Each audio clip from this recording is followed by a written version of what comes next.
Fulton, Missouri. Una tranquila y pequeña ciudad en el medio oeste. Las cosas aquí no han cambiado mucho desde 1946. Aún no había pasado un año desde que finalizó la guerra, cuando Fulton izó las banderas para dar la bienvenida a Winston Churchill. Pero este era portador de un sombrío mensaje para el mundo. From Stettin in the Baltic to Trieste in the Adriatic, an iron curtain has descended across the continent. Behind that line lie all the capitals of the ancient states of Central and Eastern Europe. Warsaw, Berlin, Prague, Vienna, Budapest, Belgrade, Bucharest, and Sofia.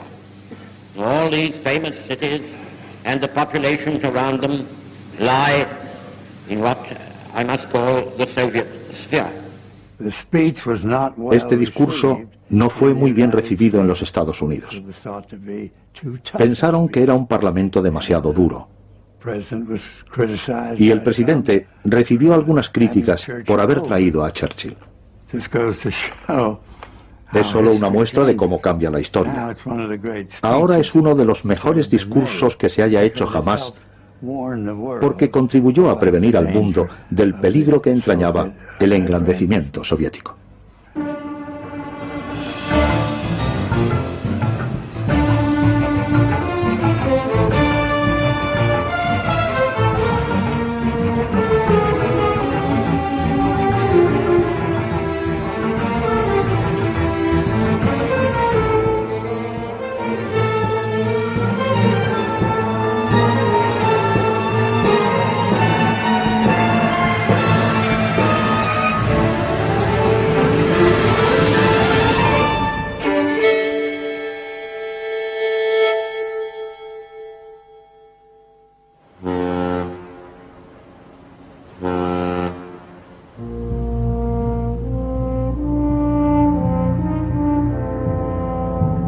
Los norteamericanos regresaron a sus hogares desde el otro lado del Atlántico.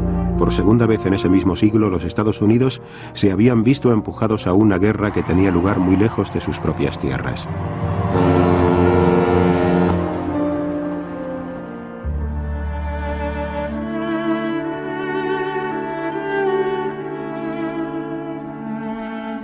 $300.000 norteamericanos jamás regresaron a casa.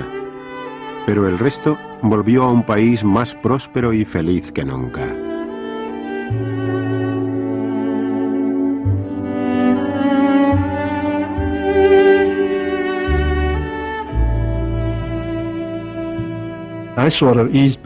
Por fin pude respirar aliviado y satisfecho. Dije, Dios mío, esto es maravilloso. Parecía que todo el mundo disponía de algo de dinero, cuando en los tiempos de la depresión nadie tenía un céntimo. Entonces solo disponíamos de lo suficiente como para poner un poco de comida en la mesa, un techo donde cobijarnos y para mantener la póliza del seguro al día. Antes de la guerra en nuestro país, el paro era de un 15%, a veces más. Era una economía bastante estancada y desafortunada. Y la guerra, la producción en tiempos de guerra, la producción de municiones y de armamento, aportó grandes cantidades de dinero a la economía y dio trabajo a millones de personas. Y no solo a los hombres, sino también a las mujeres. Como por ejemplo Ross y la remachadora. Cuando salimos de la guerra, la tasa de desempleo era prácticamente nula.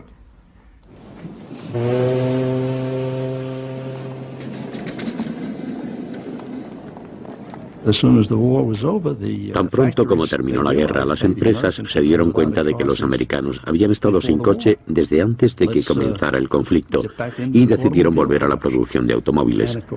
Por supuesto, todo el mundo estaba ansioso por tener uno y además la gasolina era fácil de conseguir y los productos de alimentación también estaban al alcance de la población. En definitiva, la economía estaba floreciendo. La guerra y las ansias por gastar, características de la posguerra, devolvieron al capitalismo americano a su anterior esplendor.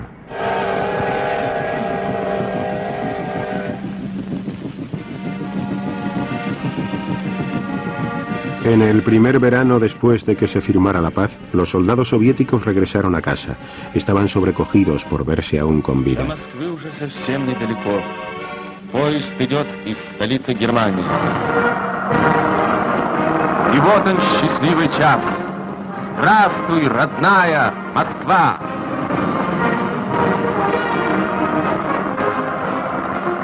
Здравствуйте, герои-победители! Entre las multitudes que les dieron la bienvenida se encontraban los afortunados que encontraron a sus hijos o maridos. Unos 27 millones de civiles y soldados soviéticos no vivieron lo suficiente para ver este día.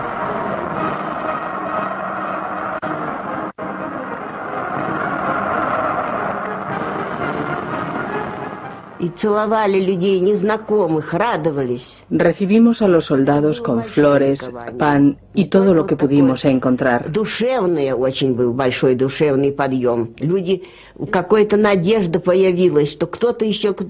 Estábamos tan contentos que besábamos a completos desconocidos. Estábamos eufóricos. Incluso osamos esperar que aquellos que habían desaparecido pudieran estar aún vivos. Rusia había quedado totalmente destruida. Todo, desde la costa hasta Moscú, estaba en ruinas. Y millones de personas se habían quedado sin hogar. Por donde habían pasado los alemanes, casi 70.000 pueblos habían sido destruidos. Las ciudades se levantaban a duras penas entre los escombros. Los invasores habían acabado con las fábricas y los bloques de pisos del Plan Quinquenal, obras que Stalin había llevado a cabo antes de la guerra.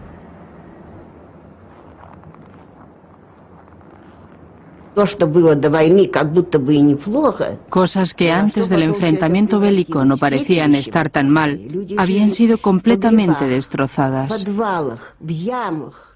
La gente vivía en las ruinas. Es imposible describir el sufrimiento. Solo podría comprenderlo quien lo haya experimentado o lo haya visto con sus propios ojos. Para los rusos, el final de las hostilidades trajo un instante de puro júbilo. Что вам я могу сказать? В Берлине, в центре. Злой раз так забудешь, не вдумаешься глубоко, посмотришь. Напротив Рейхстаг, а здесь Бранденбургские ворота, которые Еббельс-то камнем, который заложил. Все равно прошли.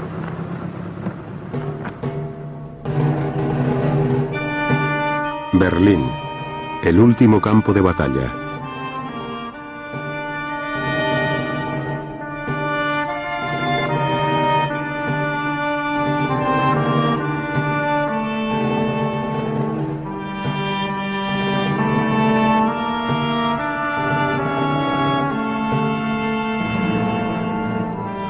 La capital del Reich de Hitler había caído ante el Ejército Rojo.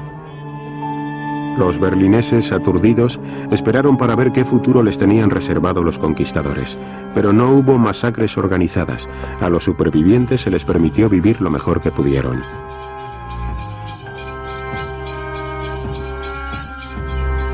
Stalin incluso ordenó a sus tropas que dieran de comer a los berlineses. Pero los soldados saquearon las casas y por las noches daban caza a las mujeres.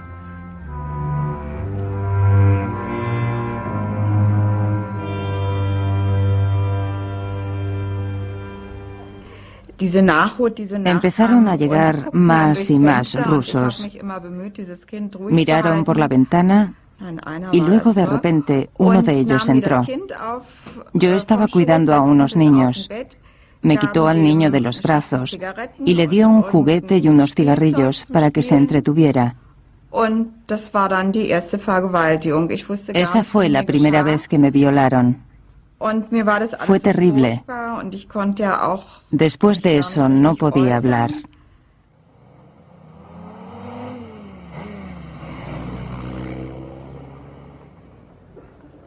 El jefe de la policía de Stalin, Beria, y el ministro de Asuntos Exteriores, Molotov, recorrieron Berlín.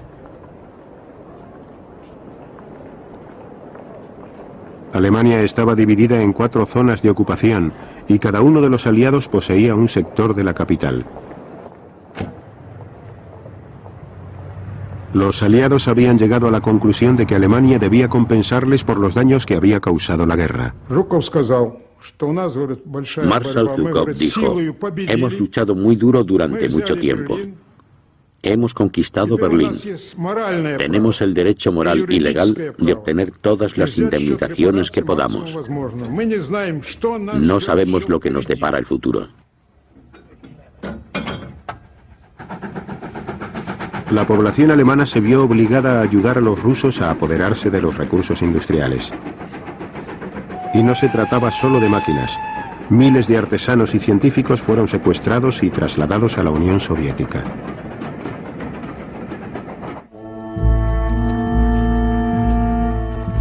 Europa Central estaba retrocediendo a la edad de las tinieblas. Era un espacio sin ley, refugio o misericordia, un continente de nómadas.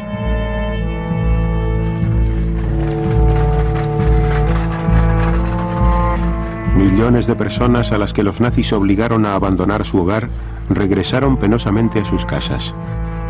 Ahora les tocaba a los alemanes hacer el papel de víctimas.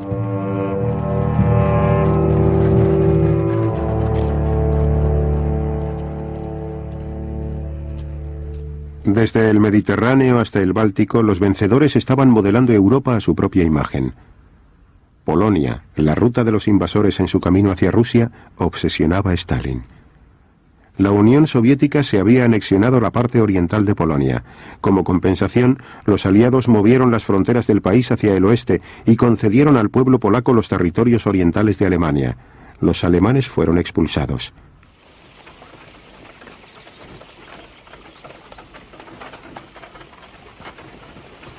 La Unión Soviética se había apropiado de la tierra natal de los polacos y ahora estos hicieron lo mismo con las granjas y casas alemanas. A finales de 1945,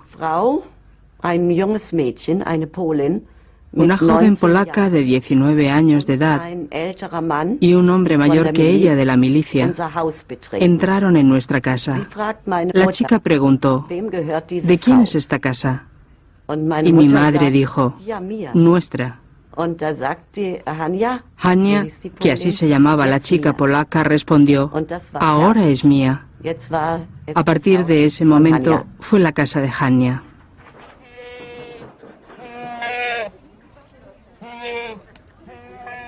A las 6 de la mañana llegó la milicia. Golpearon la puerta con la culata de sus armas y dijeron: fuera. Aunque yo no era más que una niña, sabía lo que significaba eso. En toda Europa, unos 12 millones de alemanes fueron expulsados de países en los que habían vivido durante cientos de años.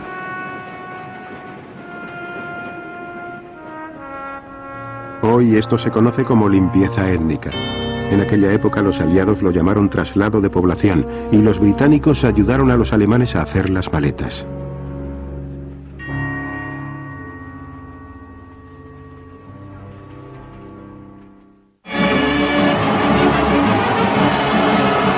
La victoria en Londres.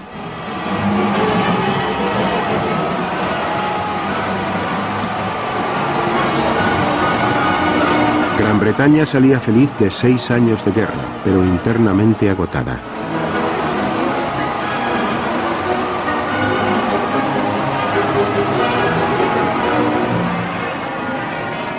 Por el momento, el pueblo aclamaba al rey y al imperio como si nada hubiera cambiado, y no fuera a hacerlo jamás. El nuevo primer ministro del rey era Clement Attlee. Los votantes británicos se habían inclinado hacia la izquierda y Churchill se quedó fuera. En la política exterior, el nuevo gobierno laborista se agarraba con fuerza a la alianza norteamericana. Ernest Bevin, el nuevo secretario de Asuntos Exteriores, era un veterano sindicalista que desconfiaba de los comunistas. Había respaldado la decisión de Churchill de intervenir en la guerra civil griega. Estaban en juego los intereses británicos en este país, puesto que el conflicto suponía una amenaza para la ruta por la que se transportaba el crudo desde Oriente Medio hasta Gran Bretaña, a través del Mediterráneo. El movimiento de resistencia más fuerte, el de los comunistas, trataba de hacerse con el poder. Pero ellos no sabían que Stalin le había dicho a Churchill que no tenía ningún interés en que Grecia fuera comunista. El ejército británico intervino.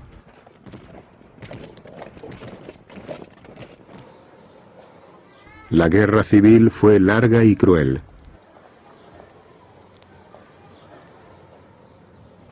Pero Stalin cumplió su palabra y abandonó a la Grecia comunista a su suerte. Para entonces, la Unión Soviética ya dominaba a todas las naciones que lindaban con su frontera occidental. Al principio Stalin no impuso un sistema soviético a su nuevo imperio. En su lugar creó gobiernos de coalición prosoviéticos. Pero los comunistas se aseguraron de que la policía y la seguridad estuvieran en sus manos. La conferencia de Yalta proporcionó a Rusia el control sobre Europa Central. Sabíamos muy bien lo que los rusos entendían por democracia y todo eso, pero entonces éramos aliados que luchaban juntos en una guerra. No podíamos decirle a Stalin simplemente, ahora vamos a poner por escrito nuestra interpretación del término democracia occidental y tú tienes que firmarla y decir que es también tu interpretación. No podíamos hacer eso. Comenzamos a recibir cables de los representantes americanos en lo que más tarde llamaríamos los países satélites, sobre el comportamiento que las tropas soviéticas adoptaban con el pueblo de Polonia, Bulgaria, Rumanía, Yugoslavia y el resto de países. Se avecinaban problemas. Entonces, uno de los miembros más destacados del Partido Campesino de Bulgaria fue secuestrado. Simplemente desapareció. Y lo mismo les ocurrió a otras figuras que no podían tomar parte en los nuevos regímenes de las democracias populares.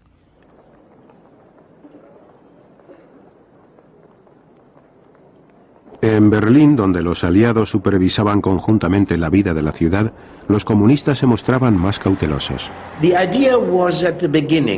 La idea era empezar cooperando y de forma gradual crear el partido.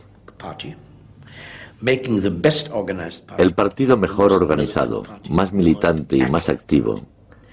Y así ir aumentando la influencia sobre el resto de los partidos para terminar tomando el control de la situación, pero de forma gradual, no de una sola vez.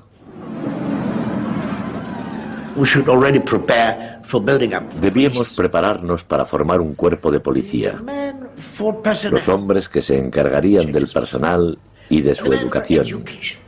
Estábamos estupefactos, pues solo éramos 3 o 4 camaradas. El resto eran socialdemócratas, demócratas burgueses, etc. Entonces uno de nosotros dijo, tenemos que parecer democráticos, pero en el fondo todo debe estar en nuestras manos. Muchos alemanes comprendieron perfectamente que el marrón, color de los nazis, se transformaría en rojo de la noche a la mañana. Después de todo, en algunos aspectos, los métodos que utilizaban para obligar a la gente a actuar contra su voluntad eran los mismos o muy similares. Para mí la única referencia fue siempre la Unión Soviética bajo el control de Stalin, y en comparación con esta Unión Soviética en manos de Stalin desde 1935 hasta 1945, los años comprendidos entre el 45 y el 46 o 47 en Alemania fueron maravillosos. Había mucho menos terror que el que yo había presenciado en los 10 años precedentes en la Unión Soviética.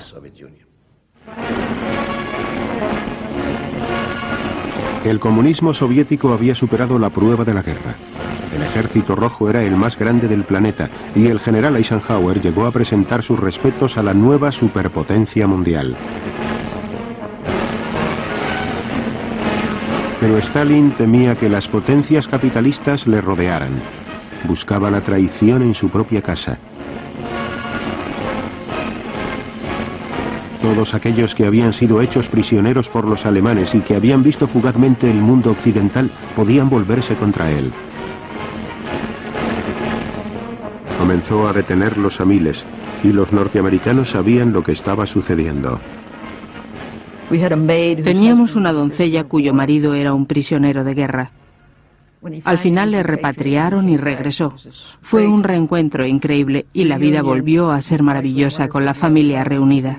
6 meses después le detuvieron por haber sido un prisionero de guerra alemán. Algunos estaban allí por un decreto general de Stalin. Otros eran desertores y ladrones.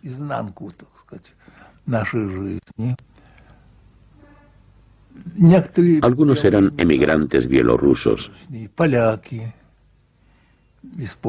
y otros polacos procedentes del Ejército Nacional. Entré en un mundo totalmente nuevo.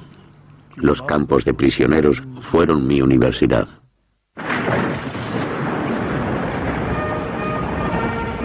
Polonia. Entre los escombros de Varsovia, los polacos comienzan a despejar las ruinas.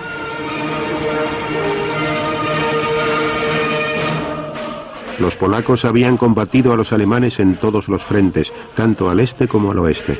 Ahora trabajaban juntos para reconstruir su país.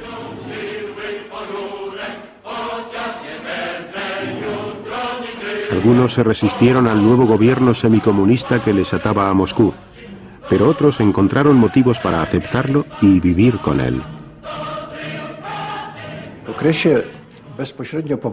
Para mí lo más importante era que mi madre y mi hermana regresaran de Siberia y también poder comenzar a reconstruir el país. Teníamos que asegurar nuestras fronteras, que estaban seriamente amenazadas, y mi estancia en el ejército me dio esta oportunidad.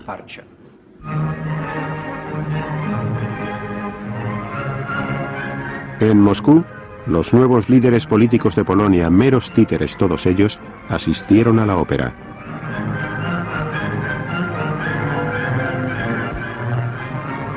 Los polacos aceptaron una alianza que les ataba a la Unión Soviética.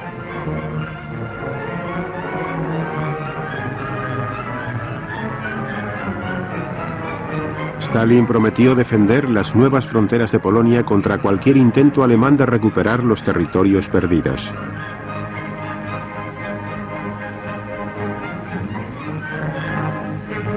Stalin estaba en el cenit de su poder. En su presencia, sus colegas experimentaban terror. Los diplomáticos rusos, como el resto de los oficiales rusos, miembros del partido, y muchos otros, vivían aterrorizados por este hombre. Y con razón, porque si le daban una noticia que no resultara de su agrado, podían acabar en un campo de concentración o con una bala en la nuca.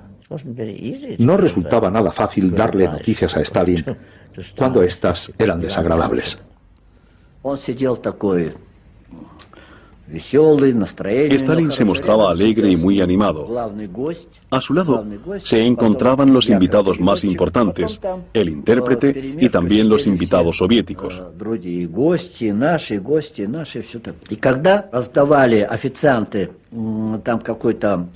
Los camareros llegaron con el plato principal. Creo que era pavo. Uno de ellos derramó un poco de líquido rojo sobre la chaqueta color arena de Stalin al servir la salsa.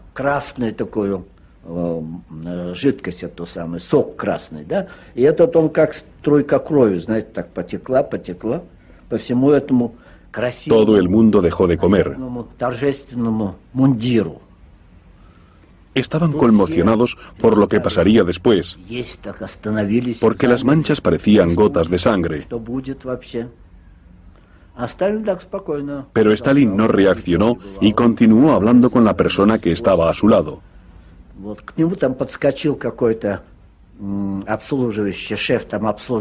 Luego llegó otro camarero con un poco de agua y se ofreció para limpiarle la chaqueta. Pero Stalin dijo, no, no. Estaba absolutamente tranquilo.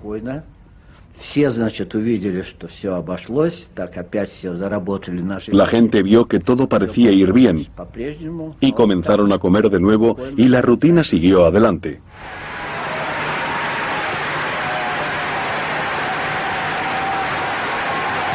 Para dar importancia a las elecciones soviéticas, Stalin hizo una gran aparición.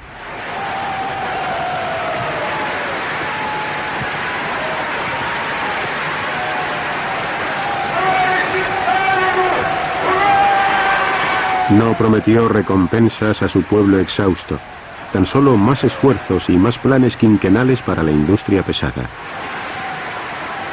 Entonces, con palabras poco claras, advirtió que el capitalismo y el imperialismo harían inevitables futuras guerras. ¿Era esta una declaración de guerra entre la Unión Soviética y Occidente? En el extranjero sonaron las señales de alarma. Leí el discurso con mucho cuidado y lo interpreté como una declaración retrasada de guerra contra los Estados Unidos. Al leer el texto minuciosamente, no quedaba ninguna duda de qué estaba hablando. En Occidente, este discurso se interpretó como una predicción en toda regla de la Tercera Guerra Mundial.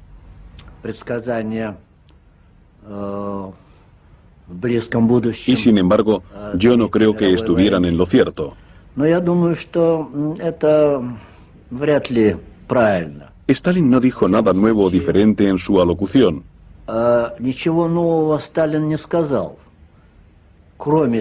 Solo expresó algo que siempre había creído: que la guerra con el imperialismo y el capitalismo era inevitable.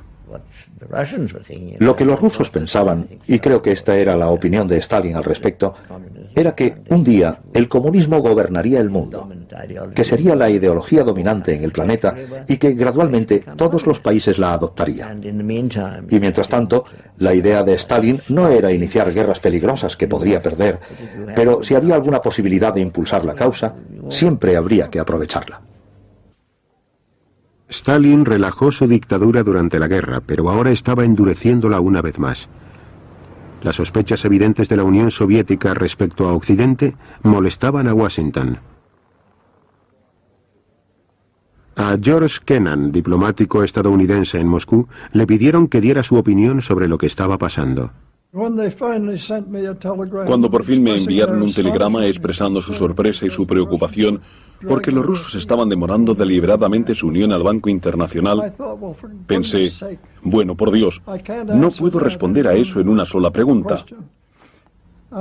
Tendrán que dejarme algo de tiempo para sentarme y tratar de ofrecerles un retrato de este gobierno tal y como ha emergido de la guerra. Kennan contaba con la ventaja de ser perfectamente consciente de cómo era la Rusia en la que vivía, la Rusia soviética de Stalin. El comunismo, como la gente lo llamaba, en realidad se beneficiaba en muchos aspectos del pasado ruso. Tuve que volver al principio y decirles cosas que parecían haber olvidado durante la guerra. Todo esto está muy relacionado con el asunto en cuestión, porque este era el grupo de personas que había tratado con Hitler, que intentó llegar a un acuerdo con él a costa nuestra y cuya opinión sobre nosotros jamás había cambiado. El cable que Kennan envió desde la embajada de Moscú hizo historia. Una profecía de 800 palabras que decía que la intención de la Unión Soviética era expandirse por todo el mundo y que había que detenerles. El día que se redactó el telegrama, yo me encontraba de servicio afortunada o desafortunadamente en la habitación donde se envían los mensajes y me molestó bastante porque esa noche tenía una cita muy importante. Había un baile en una de las otras embajadas y yo quería salir lo más pronto posible.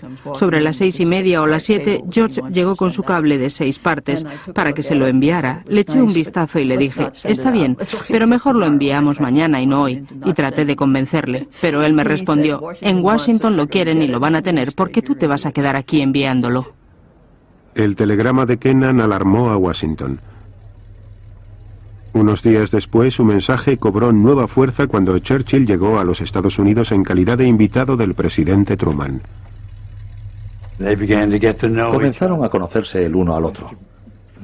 Nuestro presidente le dijo al señor Churchill, pasaremos algún tiempo juntos durante su estancia y me encantaría que me llamara Harry. Y entonces Churchill respondió, a mí también me encantaría que me llamara Winston. Truman dijo, no creo que pueda hacerlo. Le considero el primer ciudadano del mundo y no creo que pueda llamarle Winston. Winston Churchill respondió, Si usted no puede llamarme Winston, entonces yo tampoco puedo llamarle Harry. El presidente dijo, en ese caso lo haremos. Por ello, desde ese momento fueron Winston y Harry, y se entendieron muy bien. Churchill tenía que hablar ante un público de universitarios en Fulton, la tierra natal de Truman. En privado le mostró a Truman lo que iba a decir. El presidente, que tenía serias dudas sobre si el público norteamericano estaba preparado para escuchar un ataque a su aliado soviético de los tiempos de guerra, dejó que fuera Churchill quien lo comprobara. Mr. Churchill, he's one of the great men of the age. He's a great Englishman.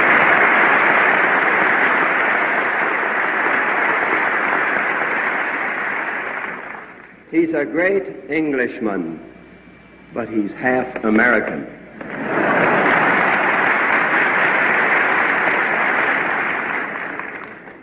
From Stettin in the Baltic to Trieste in the Adriatic, an iron curtain has descended across the continent.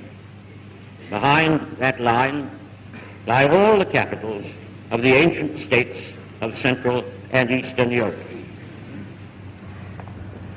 Except in the British Commonwealth and in the United States, where communism is in its infancy, the Communist parties, or fifth columns, constitute a growing challenge and peril to Christian civilization. Whatever conclusions may be drawn from these facts, and facts they are, this is certainly not the liberated Europe we fought to build up, nor is it one which contains the essentials of permanent peace. Inmediatamente después de esto, Stalin se descolgó con unas declaraciones a un corresponsal extranjero, en las que comparaba a Churchill con Hitler, y censuró el discurso de Churchill y lo calificó de llamamiento beligerante a las armas contra la Unión Soviética. Desde 1945, Estados Unidos había estado extendiendo su influencia y su poder por todo el mundo. El nerviosismo de Stalin crecía y presionó a Turquía para garantizar la presencia militar soviética en el estrecho de los Dardanelos y en el Bósforo. Estados Unidos y Gran Bretaña temían que el canal de Suez corriera peligro. Estaban decididos a mantener a Turquía lejos de la intromisión soviética. Cuando el embajador turco en Washington falleció repentinamente, Truman utilizó el acorazado más grande que poseía Estados Unidos, el USS Missouri, para trasladar el cuerpo hasta Estambul.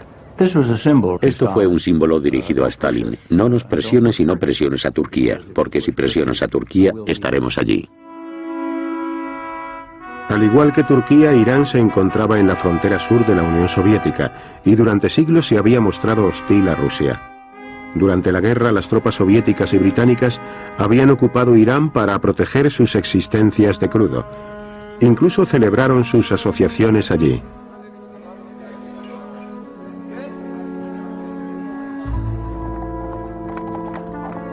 El antiguo Shah, del que se decía era favorable a los alemanes, fue destronado y le reemplazó su hijo Mohammad Reza Pahlavi.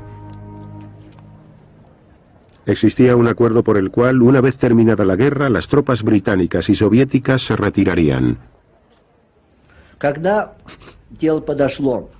Cuando llegó el momento de que la ocupación finalizara, Stalin no quiso marcharse. Pretendía que nos quedáramos allí. Y su decisión acarreó muchos problemas. Teníamos que soportar una gran presión por parte de los británicos y, de hecho, la Unión Soviética no tenía ningún derecho legal para permanecer en ese país. Irán se presentó en el Consejo de Seguridad de las recién constituidas Naciones Unidas con su primera crisis. That's Mr. Gromyko proposing to the Security Council that the hearing of the Persian case should be postponed. La Unión Soviética trataba de prevenir discusiones posteriores, pero fracasó en su intento. Mr. Gromyko and the other Russians then walked out. Their dramatic exit seems to have caused no obvious reaction at the time, though we can imagine what most of those present were thinking.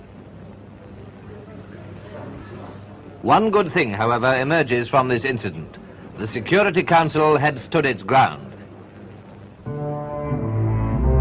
6 semanas después, Stalin retiraba ceremonialmente sus tropas de Irán, pero Truman, desconcertado por su comportamiento, sospechaba que el objetivo de Stalin era dominar el mundo. Truman dijo: quiero estar en disposición de poder documentar el asunto que nos ocupa. Quiero revisar los últimos acuerdos firmados y hacer una lista de todas las violaciones de los mismos en las que han incurrido los soviéticos. Por aquella época era el ayudante del señor Clifford y él delegó en mí esta tarea. Hablamos sobre ellos unos minutos y me dijo: bueno, me parece que con solo buscar un poco podemos elaborar una larga lista de acuerdos incumplidos. Pero en nuestras relaciones con la URSS hay problemas mucho más fundamentales que esos, de modo que debemos ampliar el enfoque de este asunto. Pasamos semanas trabajando en ello y nos entrevistamos con la mayor parte de los oficiales de alto rango de los Estados Unidos. La unanimidad era absoluta en todas las agencias implicadas en lo referente a la naturaleza de nuestros problemas y al tipo de respuesta que se les debía dar. En el punto final de nuestro informe, sugeríamos que había que determinar la política de nuestro país y definirla de una manera clara. La Unión Soviética constituye una amenaza para la libertad en el mundo, la libertad en Europa y en los Estados Unidos, y tenemos que estar preparados para hacerle frente. El informe Clifford-Elsie se mantuvo en secreto.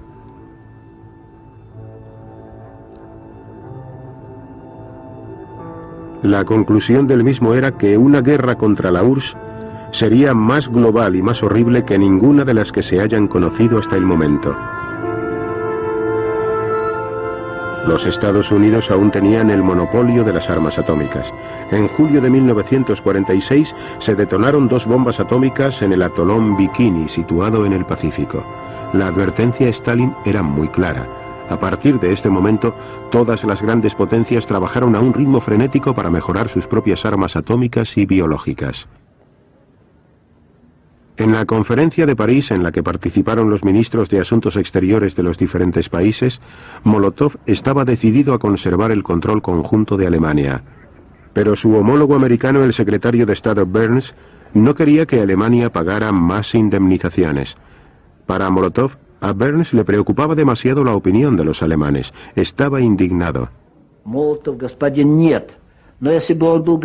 A Molotov se le conocía por el apodo de señor No. Pero si hubiera sido el señor Sí, Stalin nunca le hubiera mantenido en su puesto. Stalin necesitaba un señor No, a alguien capaz de extraer la mayor cantidad de información sobre la situación del otro bando. Molotov los exprimiría hasta el límite. Cuando agotó todos sus métodos, le llegó el turno a Stalin, que regresó y resolvió todos los asuntos con una amistosa sonrisa. En París, la alianza de tiempos de guerra se rompió definitivamente. Los estadounidenses y los británicos estaban impacientes por desarrollar economías estables en sus zonas de Alemania, sin consentir la intervención soviética.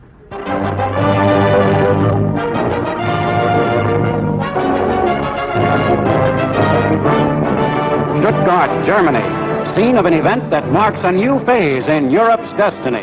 Secretary of State James F. Burns is here to set forth the policy of the United States on Germany, a speech widely interpreted as marking the end of America's appeasement of Russia. Burns tells the Germans and the world, it is not in the interest of the German people or in the interest of world peace that Germany should become a pawn or a partner in a military struggle for power between the East and the West.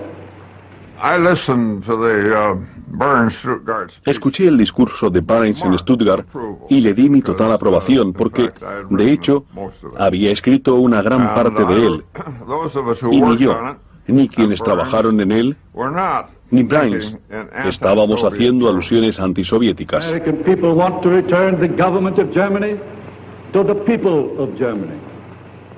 The American people want to help the German people to win their way back to an honorable place among the free and peace-loving nations of the world. En 1945 los aliados habían consentido que Polonia se anexionara a las provincias orientales de Alemania que se encuentran por encima de los ríos Oder y Neisse. Pero ahora Burns dijo que la nueva frontera no era justa para Alemania y que había que cambiarla.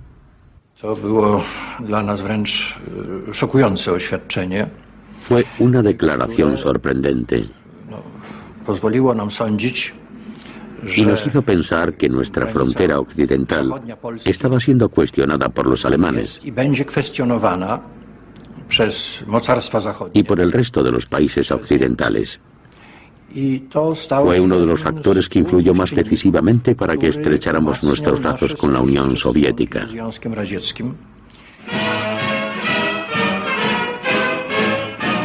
More pictures have arrived from Moscow. They show the everyday scene in the Soviet capital's famous Red Square. And what's in their shops? Well, here's a glimpse of the sort of things now on display. These new fashions, our cameraman tells us, are so expensive that they're quite beyond the means of ordinary people in Russia today. La situación de la gente corriente era mucho peor de la que mostraban los documentales. Fueron tiempos muy duros. Yo tenía un hijo de 1 año y medio. A menudo cogía un plato del armario y venía detrás de mí diciendo, dame, dame. Pero yo no tenía nada que darle. Y en el mercado solíamos comprar comida para caballos. En las granjas colectivas, los estragos causados por la guerra y la muerte de tantos trabajadores en el frente agudizaban una grave escasez de alimentos. Hice un viaje por Ucrania y por aquella época estaba teniendo lugar la hambruna del año 47, de la que no se tuvo noticia alguna en el resto del mundo. Los soviéticos hablaban de la escasez de cereales y de todo lo demás. Nosotros estuvimos allí. En las paradas del tren se veían niños con la tripa hinchada pidiendo un mendrugo de pan. En la misma ciudad de Odessa la gente se moría de hambre en las calles y fuera de los hospitales porque allí no podían atenderles. Había malnutrición por todas partes. En Alemania también se estaban propagando el hambre y las enfermedades.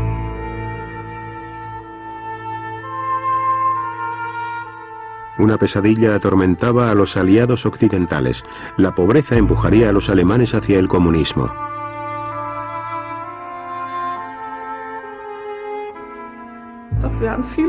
Nunca había suficiente comida. Siempre estábamos hambrientos. En aquellos días salíamos a ver si encontrábamos algo de comer y pedíamos a los granjeros de la zona. A veces nos daban algo y otras veces no. El general estadounidense Lucius Clay hizo una reflexión al respecto. Está muy clara la elección entre ser un comunista que vive con 1500 calorías al día y ser un creyente en la democracia y tener que vivir con tan solo 100. Las ayudas para Alemania le costaron a Gran Bretaña más de $1 millón al día. Pero las remesas británicas no eran suficientes para salvar a los miles de alemanes que murieron ese invierno por falta de comida y combustible.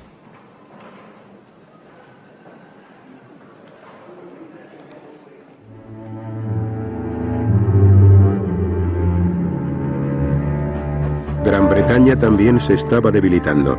El riguroso invierno de 1946-47 paralizó la industria. La economía del país, minada por los 6 años de guerra, comenzaba a fallar. Se acabó el carbón, no había electricidad y cada vez se hizo más frecuente y duro el racionamiento. La gente olvida, nunca tuvimos racionamiento de pan durante la guerra, pero sí después. Y esto se debía a que estábamos enviando trigo a Alemania para que allí la gente no muriera de inanición. Fue un invierno muy duro, además. Hacía frío. Las cosechas fueron malas. La gente era infeliz. Y los comunistas estaban consiguiendo grandes logros aquí, allí y en otros muchos lugares, sobre todo en Italia y en Francia, pero también en Alemania. Los británicos ya no podían seguir con su duro compromiso en el Mediterráneo y pidieron a los norteamericanos que trataran de sacarles del atolladero. El mensaje que nos llegó era muy explícito.